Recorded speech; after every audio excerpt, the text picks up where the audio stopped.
Welcome back to our channel. Today, we delve into the timeless story of Job from the Bible, a tale of faith, suffering, and the quest for answers. Imagine losing everything you love and still keeping your faith. Are you ready to question the nature of suffering and the presence of a just and loving God? Join us as we explore the emotional journey that challenges our deepest beliefs, uncover the mysteries of Job, a man who faced the unimaginable yet stood strong. Have you ever wondered why bad things happen to good people? Why does suffering exist in a world created by a benevolent God? These are age-old questions that have troubled humanity for centuries. Stay with us and witness how this ancient chronicle still resonates powerfully in our present lives. Let's get started. In this biblical account from the book of Job, we encounter a prosperous individual named Job, residing in the land of Ors. He possessed a large family and extensive herds. Job embodied integrity and justice, consistently devoted to leading a virtuous life while maintaining a disciplined connection with God. Job, renowned for his faultless and righteous nature. He revered God and rejected evil. Blessed with 7 sons, 3 daughters, 7,000 sheep, 3,000 camels, 500 oxen, 500 donkeys, and a multitude of servants. Job was regarded as the preeminent figure in the East. Job's sons frequently hosted lavish feasts at their homes, inviting their sisters to partake in the merriment. Following these joyous celebrations, Job would conduct a ritual of purification for his children. Each morning, he would offer a burnt sacrifice on behalf of each one, pondering, "Perhaps my children have sinned and harbored resentment towards God in their hearts." This routine was customary for Job, as described in the initial verses of the first chapter. God, in conversation with Satan, extolled Job's virtues. However, Satan argued that Job's righteousness stems solely from God's abundant favor. One day, as the angels presented themselves before the Lord, Satan was among them. When the Lord inquired about Satan's whereabouts, he replied, "I have been roaming throughout the earth, going back and forth on it." The Lord then posed the question, "Have you considered my servant Job? There is no one on earth like him. He is blameless and upright, fearing God and shunning evil." Satan retorted, "Does Job fear God for nothing? Haven't you placed a protective shield around him, his household, and everything he possesses? You have blessed the work of his hands, and his flocks and herds have spread throughout the land." These dialogues between God and Satan are chronicled in the book of Job, chapters 1, 6-10. Satan challenged God's assertion, claiming that if he were allowed to afflict Job, the righteous man would surely curse God. God permitted Satan to test this audacious claim by tormenting Job, but without taking his life. "Very well," said the Lord to Satan, "everything he possesses is in your power, but you must not lay a finger on the man himself." Satan then departed from the presence of the Lord. These events are recounted in the book of Job, chapter 1, 11-12. Job's world shattered when he received 4 devastating pieces of news in a single day. The reports informed him that his sheep, servants, and all 10 of his children had tragically perished, either at the hands of thieving invaders or through natural disasters. One day, while Job's sons and daughters were indulging in feasting and wine at their elder brother's house, there was a messenger arrived with the grievous tidings and said to Job, "The oxen were plowing, and the donkeys grazing nearby when the Sabeans attacked and took them. They put the servants to the sword, and I am the only one who escaped to tell you." While he was still speaking, another messenger arrived and said to Job, "The fire of God fell from the heavens and burned up the sheep and the servants, and I am the only one who escaped to tell you." While this one was still speaking, another messenger came. "The Chaldeans formed 3 raiding parties and swept down on your camels and made off with them. They put the servants to the sword, and I am the only one who managed to escape to tell you." Still speaking, another messenger arrived, saying your sons and daughters were feasting and drinking wine at the oldest brother's house. when suddenly a mighty wind swept in from the desert and struck the four corners of the house. It collapsed on them, and they are dead. I am the only one who escaped to tell you. These heart-wrenching events are chronicled in the book of Job, chapter 1:13-19.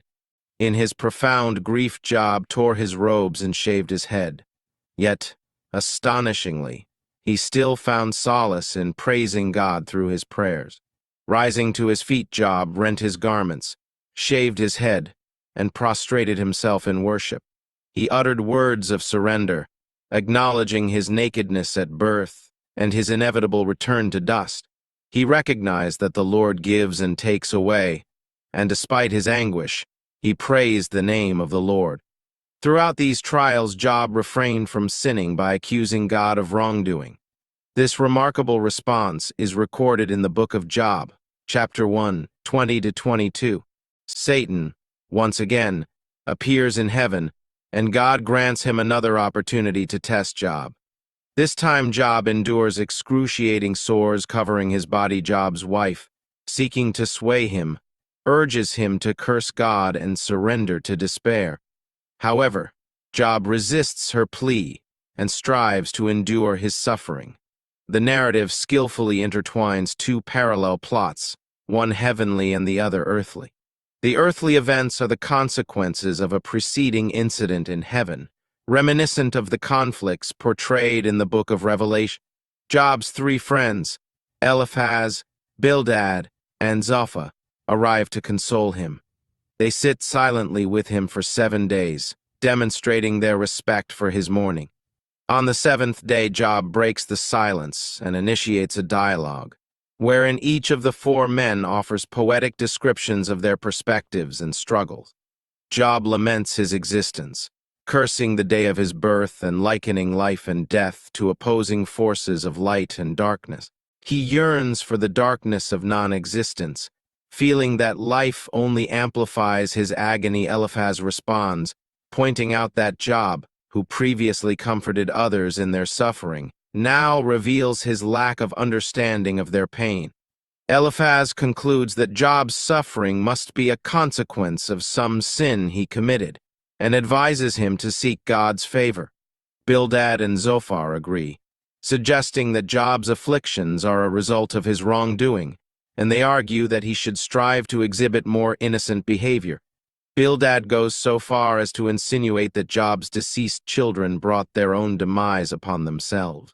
Zophar adds that any transgressions committed by Job would warrant even greater suffering than he has experienced thus far. Job reacts strongly to each of these accusations, becoming increasingly exasperated. He denounces his friends as worthless physicians who cloak their misleading counsel with lies. This impassioned response from Job can be found in the book of Job, chapter 13, 1-4. I have comprehended and internalized what I have heard with my ears. I possess the same knowledge as you do, and I am not inferior to you. However, I have a longing to present my case before the Almighty and engage in a debate with God. Yet, you persist in smearing me with lies, rendering you all worthless physicians. Job questions why God judges people solely based on their actions when he could easily correct or forgive their deeds. He is perplexed by the enigmatic and incomprehensible ways of God, which surpass human understanding. Moreover, humans cannot sway God with mere words. As he cannot be deceived, Job acknowledges that he does not even know himself well enough to defend his case before God. Job yearns for a mediator who can intercede between him and God, so that he does not face condemnation in the underworld. He firmly believes that in heaven, there exists a witness or redeemer who will testify to his integrity, as expressed in chapter 19, verse 25. I know that my Redeemer lives, and that in the end, he will stand upon the earth. In verse, Job declares, even now my witness is in heaven, my advocate is on high. The weight of suffering becomes unbearable for Job, leading him to bitterness, anxiety, and fear. He laments the unjust nature of God, allowing the prosperity of wicked individuals while honest people like himself suffer. Job desires to confront God and voice his protest, but he cannot find him physically. He believes that wisdom is concealed from humanity but resolves to seek it by fearing God and shunning evil. Eventually, God intervenes in the divine dialogue, granting Job's wish to speak with him. During his speeches, God asks Job 36 times if he is ready to engage in conversation. God's response occurs amidst a storm, and there is a certain humor in the way he addresses Job. God reminds Job that he is the creator of everything, recounting his awe-inspiring acts of creation and sustenance, challenging Job to match his work. God concludes by questioning whether Job is qualified to judge, asserting that it is impertinent for Job to expect God to explain himself. This encounter with God leaves Job feeling small and unworthy, prompting him to respond, "I am unworthy. How can I reply to you? I put my hand over my mouth. I spoke once, but I have no answer. Twice, but I will say no more." In the second round, God shifts the focus from himself as the creator to two of his creatures, employing humor once again.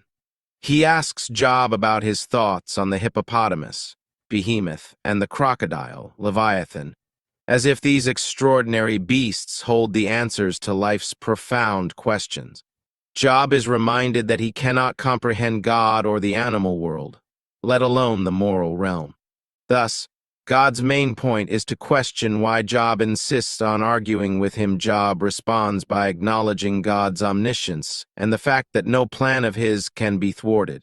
He now realizes the impropriety of his questioning and despises himself, repenting in dust and ashes. Although the encounter humbles Job, it addresses the core of his problem as he reconnects with God. The dialogue between them culminates in a magnificent and unexpected climax in the book.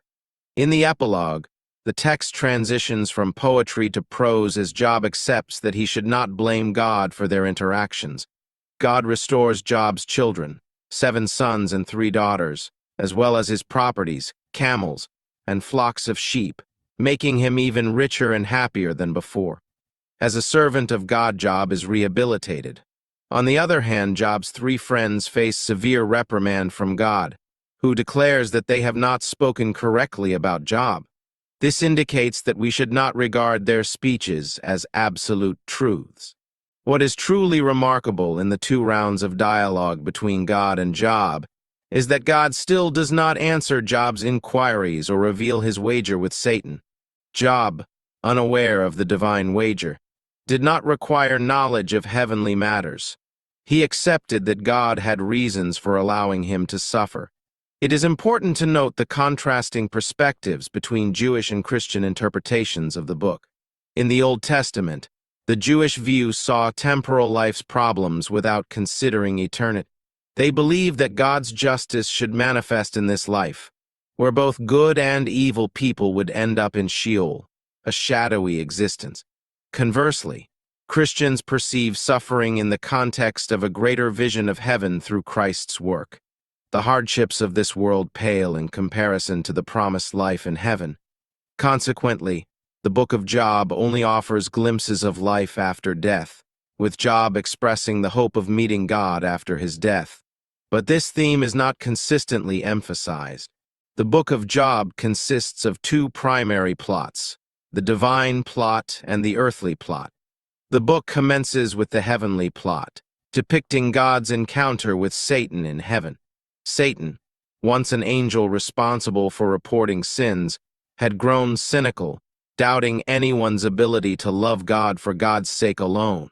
He believed people loved God only for the benefits they received. A debate ensues between God and Satan, with Satan arguing his cynical viewpoint. God mentions Job, questioning whether Satan had encountered him during his earthly travels. God asserts that Job loves him sincerely, not merely for his blessings. Satan cynically contends that if God were to strip away Job's blessings, he would blaspheme like anyone else. Consequently, the divine wager takes place, with Job unaware of the bet's existence while the reader is informed. This encounter sheds light on valuable truths about Satan, particularly that he lacks omnipresence and cannot be in two places simultaneously. The earthly plot of the book primarily revolves around the debate between Job and his companions. The central question addressed is why Job is suffering more than others. Two viewpoints emerge. Job's friends are convinced that his suffering is a result of his sins, while Job vehemently protests his innocence. The exchange between them is suspenseful, as the reader knows that Job is correct. The book's structure with two intertwining plots serves as a reminder that no one possesses the complete understanding of why people suffer. Defending oneself becomes incredibly challenging in the midst of such misery. Beyond the search for explanations, everyone is confronted with a more significant question. Can one continue to believe in a good God when everything seems to go wrong? The Book of Job aims to provide an answer to this question. Job's greatest pain is explored in various aspects. Physically, he is covered in sores from head to toe, experiencing weariness, exhaustion, and excruciating pain.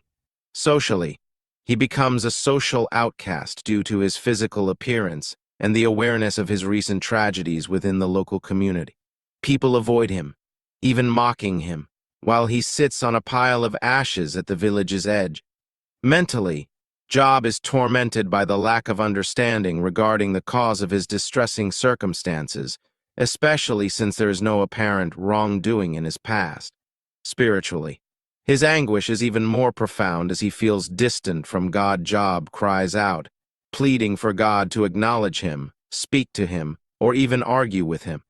The spiritual anguish of feeling God's distance and disinterest intensifies the overall suffering. However, when Job finally engages in conversation with God, things do not go as planned. From a Christian perspective, the Book of Job can be seen in the context of the New Testament. It draws parallels to how God allowed Satan to provoke the death of Jesus on the cross, with Jesus himself asking, "My God, why?" As with Job, God does not provide a detailed explanation. This suggests that even the Son of God lost touch with the purpose of his suffering in the midst of the torment of crucifixion. Christians understand that life continues beyond death, and the problems of suffering do not necessarily need resolution in this earthly life. It is interesting to note that in the Greek version of the Book of Job, an additional verse suggests that Job will rise again with those whom the Lord resurrects. This hope of resurrection reminds believers that there will be a final vindication for Job and all humanity. Christians anticipate Jesus' return to judge the living and the dead at the end of time, where God's justice will be applied to all. This belief affirms that everything Job longed for is about to become a reality. Thank you for joining us on this incredible journey through the Book of Job. We hope that this exploration has provided you with thought-provoking insights into the nature of suffering, faith, and the enigmatic ways of God. If you found this discussion meaningful and engaging, we invite you to like, share, and subscribe to our channel. By doing so, you'll stay updated with our latest videos and content, ensuring that you don't miss out on future thought-provoking discussions and explorations of profound topics. We appreciate your support and look forward to bringing you more enriching content in our upcoming videos.